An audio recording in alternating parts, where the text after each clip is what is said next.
মানে আপনি আপনার ডিমান্ড বাড়ানোর জন্য এটা করছেন, মানে আপনি আপনার বাবা মার খোঁজ খবর নিচ্ছেন না, এটা সত্য? কষ্ট করে মানুষ করছি, পরিচয় দিতে না আমরা গরিব, পরিচয় দিলে যদি মান সম্মান না থাকে।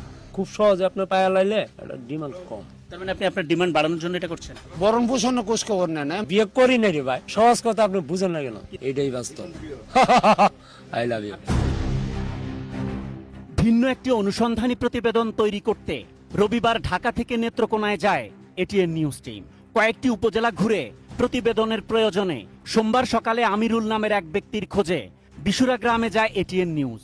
কাকতালীয়ভাবে রিপন মিয়ার মায়ের কাছ থেকেই আমিরুলের বাড়ির ঠিকানা জানতে চাওয়া হয়। এরপর রিপন মিয়ার মা নিজে থেকেই তার ছেলের পরিচয় দেন। আচ্ছা, আমিরুলের বাড়ি কোন না? ও হেডিয়া রিপন ভিডিও তো ওই মিস্ত্রি কাম করে। ওই যে রিপন ভিডিও। আমিরুলের বড় ভাইয়ের সাক্ষাৎকার শেষে রিপনের মা নিজেই এটিএন নিউজ টিমকে নিয়ে যান তার বাড়িতে।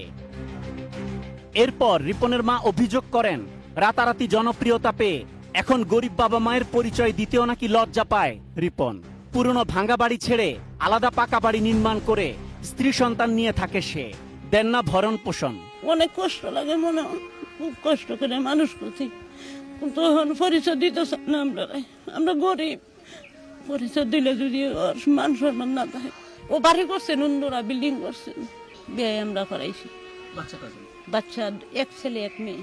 আয়ম বিমান। ভাই বন্ধুরা, আমি নেপাল আইছি। রিপন মিয়া দেশে বিদেশে ঘুরে ভিডিও বানায়, 5 স্টার মানের হোটেলে গিয়ে রাত কাটায়, দামি দামি বাহারি খাবার খেয়ে ফেসবুকে ছবি আপলোড করে সে। অথচ অন্যের বাড়িতে কাজ করে ছেলেকে লালন পালন করার পরেও বাবা মায়ের খোঁজ নেন না রিপন। মনে চাপা কষ্ট নিয়ে ছেলের জন্য দোয়া করেন মা, যেন সে আরো বড় হয়। দেহে না বাঙ্গারুঙ্গা ঘর, আমরা আল্লাহ যে বাইরে রাখছে এই বেশি, তখন তার কাছে কি খুঁজে আনানোর দরকার কি? সে যখন বড় হয়েছে আরো বড় দোয়া করি আমরা। ওর বাপের ফেটছিরা কাজ করতে পারে নাই, এই দুজনে মিলিয়ে দিলে এডিরে বড় সড়ো করছি।